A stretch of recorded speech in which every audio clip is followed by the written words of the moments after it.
To cook with ginger root, first peel the ginger by scraping the skin off with a spoon. Then, cut the ends and any knots off with a knife to square the ginger. Cut the ginger lengthwise into 3/4 inch, 1 centimeter thick slices. Then, cut the ginger crosswise to make thin strips. To mince the ginger, cut the strips into fine, thin cubes. Alternatively, grate the block of ginger with a cheese grater to shred it. Now you can add your ginger to whatever dish you're cooking. Add diced ginger to a marinade or sauce for pork, steak, chicken, or beef.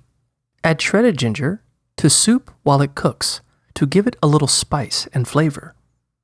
You can also add a pinch of chopped ginger to a stir fry.